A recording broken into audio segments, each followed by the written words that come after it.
Hello, नमस्कार, आदाब, सत श्री अकाल और अस्सलाम वालेकुम। मैं हूं मोहम्मद अहमद काज़मी, लेकर आया हूं आपका पसंदीदा कार्यक्रम ग्लोबल न्यूज़। इस वक्त बड़ी खबर इराक़ से है, जहां प्राइम मिनिस्टर मुस्तफ़ा अल काज़मी पर संडे को हुए जानलेवा हमले के बारे में अलग अलग दावे किए जा रहे हैं। एक तरफ कहा जा रहा है कि इस हमले में अमेरिका का हाथ साफ नज़र आ रहा है, जबकि कुछ इराक़ी अफसरों ने कहा है कि ईरान की सपोर्ट वाले ग्रुप ने प्राइम मिनिस्टर पर हमला किया है। कोशिश है कि किसी भी तरह इसका इल्ज़ाम ईरान पर लग जाए ताकि उसके खिलाफ अंदरूनी मामलों में दखल की बात कही जा सके। इराक़ के हशद शाबी का हिस्सा समझे जाने वाले इस्लामी रेजिस्टेंस ग्रुप हरकत हिज़्बुल्लाह अन-नुजबा, जिसे सिर्फ अन-नुजबा भी कहा जाता है, का कहना है कि मुस्तफ़ा अल काज़मी के घर पर हुए ड्रोन हमले में अमेरिका का हाथ साफ तरीके से दिखाई दे रहा है। प्रेस टीवी के मुताबिक अन-नुजबा ग्रुप के सरबराह शेख अली अल असदी ने कहा है कि सबूत इस बात को कंफर्म करते हैं कि इराक़ी प्राइम मिनिस्टर के घर पर हमले में अमेरिकी एम्बेसी का हाथ था।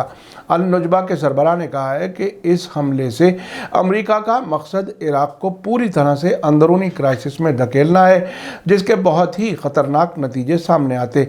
अल असदी ने कहा कि बगदाद के ग्रीन जोन में मौजूद अमरीकी छावनी के पास, जिसको एम्बेसी के नाम से जाना जाता है, सी-रैम डिफेंस सिस्टम मौजूद है, लेकिन ड्रोन को रोकने के लिए उसका इस्तेमाल नहीं किया गया। उन्होंने कहा कि अगर ये साबित हो जाता है कि इराक़ी प्राइम मिनिस्टर की रिहाइश पर हमले में अमेरिका का रोल था, तो फिर बगदाद में अमेरिकी एम्बेसी को बंद करके अमेरिका के साजिश करने वाले एम्बेसडर मैथ्यू एच थ्यूलर को इराक़ से निकाल बाहर किया जाए। इससे पहले कताइब हिज़्बुल्लाह के एक लीडर अबू अली अल अस्करी ने भी इस हमले को ड्रामा बताते हुए कहा था कि हमारे पास ठोस जानकारी है कि इराक़ में कोई नहीं है जो प्राइम मिनिस्टर को कत्ल के लिए एक ड्रोन का नुकसान उठाएगा।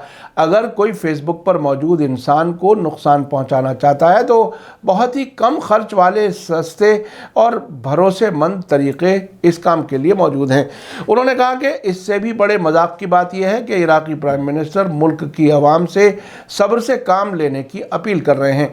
इसी बीच रॉयटर्स न्यूज़ एजेंसी ने इराक़ के नामालूम सरकारी अफसर और मिलिशिया सोर्स के हवाले से कहा है कि इराक़ी प्राइम मिनिस्टर को निशाना बनाने वाले ड्रोन हमले को कम से कम एक ईरान सपोर्ट वाले मिलिशिया ग्रुप के ज़रिए अंजाम दिया गया है। ये हमला ऐसे वक्त में किया गया है जबकि इराक़ी पार्लियामेंट के इलेक्शन नतीजों में ईरान सपोर्ट वाले ग्रुप्स ने धांधली का इल्ज़ाम लगाते हुए बड़े पैमाने पर प्रोटेस्ट किए हैं।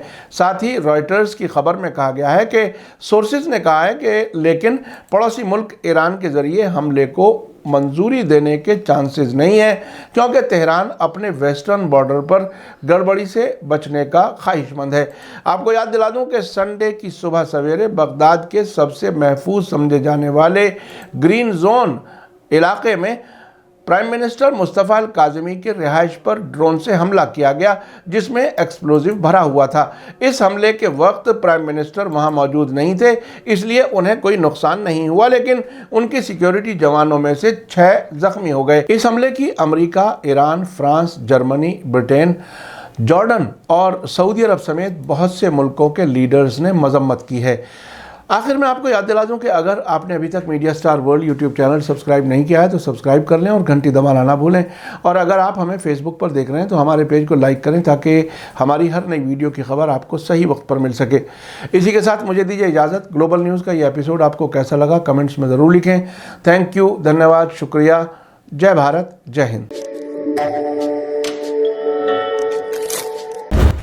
मीडिया स्टार वर्ल्ड की और वीडियो देखने के लिए हमारे चैनल को सब्सक्राइब करें और सीधे नोटिफिकेशन पाने के लिए बेल आइकन दबाएं। और अगर हमारी खबर सच्ची और अच्छी लगे तो अपने व्हाट्सएप, इंस्टाग्राम, फेसबुक और ट्विटर अकाउंट पर ज़रूर शेयर करें।